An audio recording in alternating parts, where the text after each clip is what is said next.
Сәлем достар, бүгін біз қызылшадан рулет жасайтын боламыз. Дастарханда өте әдемі көрінеді және дәмді әрі оңай жасалынады. Ең алдымен біз қызылшаны жақсылап пісіріп аламыз. Духовкада немесе қайнаған суға пісірсеңіз де болады. Одан кейін қызылшамызды үккіштен өткіземіз де жұмыртқамызды, сахарный пудра, бір қасық крахмалымызды, ұнымызды қосып жақсылап біркелкі болғанша араластырып аламыз.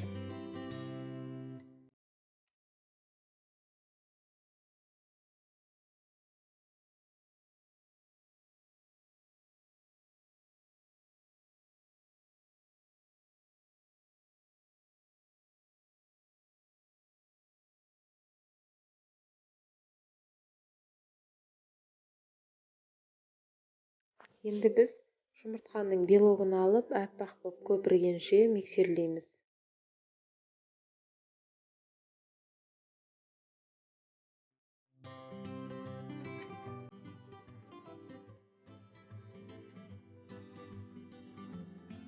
Екеуін жақсылап араластырамыз. Осы кезде мен ұнды да қосатын боламын. Ұнды басында қызылшаға да қосып араластыруға болады.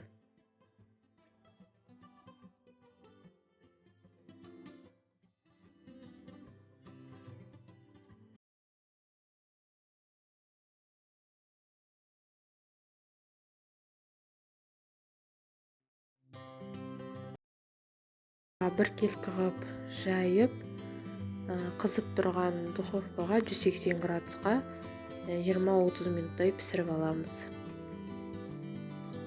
Рулетіміз пісіп жатқан кезде біз енді творожный сырымызға аздап укропты турап жақсылап араластырамыз. Рулетіміз дайын болғаннан кейін салқындатып аламыз да творожный сырды бетіне жағып шығамыз. Одан кейін әдемілеп ораймыз. Жіңішкелеп кесіп қалауыңызша әсемдеуіңізге болады. Үйде қызылша болғанда осы рецепт бойынша жасап көріңіз. Ортасына творожный сырдың орнына сметана жақсаңыз да болады. Өте оңай әрі қолжетімді, ең бастысы және дәмді шығатын рулет.